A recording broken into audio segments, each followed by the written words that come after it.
Assalamualaikum warahmatullahi wabarakatuh. Puji syukur kehadirat Allah Subhanahu wa Ta'ala, karena atas rahmatnya kita diberi kesehatan sampai hari ini.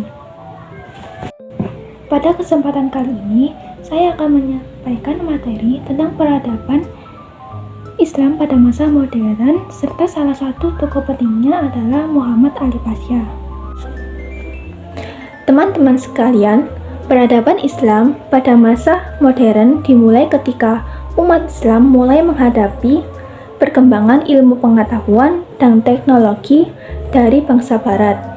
Pada masa itu, banyak negara Islam mengalami kemunduran dalam bidang pendidikan, ekonomi, dan pemerintahan. Karena itulah muncul berbagai usaha pembaruan agar umat Islam dapat bangkit kembali dan tidak tertinggal dari bangsa lain. Perkembangan peradaban Islam modern membawa banyak kemajuan dalam bidang pendidikan, mulai dari didirikannya sekolah-sekolah modern yang mengajarkan ilmu agama sekaligus ilmu umum. Dalam bidang teknologi dan ilmu pengetahuan, umat Islam mulai mempelajari penemuan baru agar dapat mengikuti perkembangan zaman. Selain itu, pembaruan juga dilakukan dalam bidang militer, ekonomi, dan pemerintahan, supaya negara-negara Islam menjadi lebih kuat dan lebih maju. Salah satu tokoh yang berperan penting dalam pembaruan Islam modern adalah Muhammad Ali Pasha. Beliau lahir pada tahun 1765 Masehi dan dikenal sebagai pemimpin Mesir yang membawa banyak perubahan besar. Muhammad Ali Pasha sadar bahwa kemajuan hanya bisa dicapai melalui pendidikan dan penguasaan ilmu pengetahuan. Beliau membangun sekolah modern di Mesir dan mengirim para pelajar ke Eropa untuk belajar ilmu pengetahuan, teknologi, dan militer. Setelah kembali ke Mesir, para pelajar tersebut membantu mengembangkan negara mereka. Setelah itu, Muhammad Ali Pasha juga memperkuat angkatan militer dan membangun berbagai industri serta pertanian, sehingga ekonomi Mesir semakin berkembang. Berkat usaha dan kerja kerasnya, Mesir menjadi salah satu negara Islam yang mengalami kemajuan pesat pada masa itu. Oleh karena itu, Muhammad Ali Pasha dianggap sebagai pelopor pembaruan Islam modern.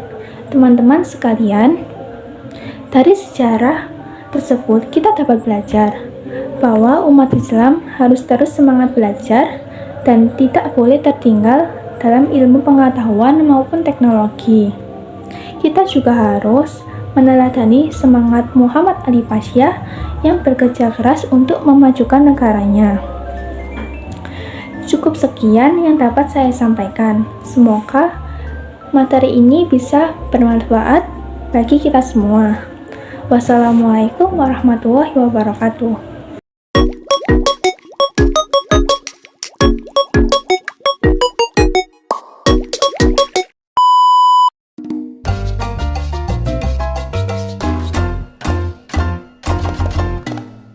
Assalamualaikum warahmatullahi wabarakatuh. Pada kesempatan ini, saya akan menyampaikan tentang detik-detik proklamasi kemerdekaan dan sambutan rakyat Indonesia terhadap proklamasi kemerdekaan. Kemerdekaan adalah hasil perjuangan para pahlawan yang telah berjuang melawan penjajah selama bertahun-tahun.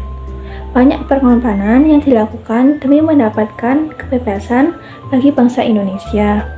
Akhirnya, pada tanggal 17 Agustus 1945, Indonesia berhasil memproklamasikan kemerdekaannya.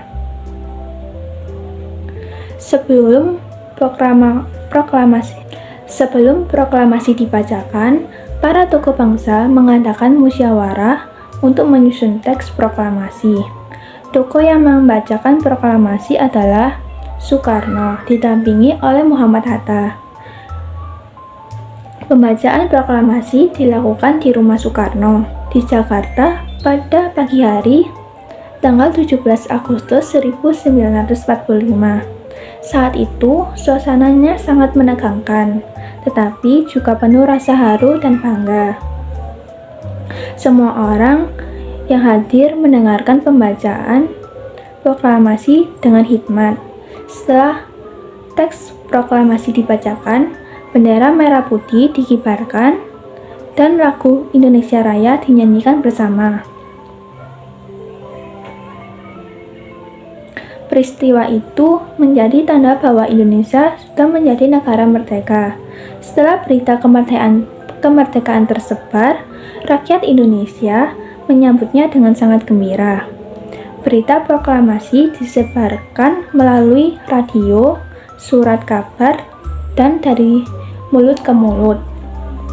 Banyak masyarakat yang merayakan kemerdekaan dengan mengadakan syukuran sederhana.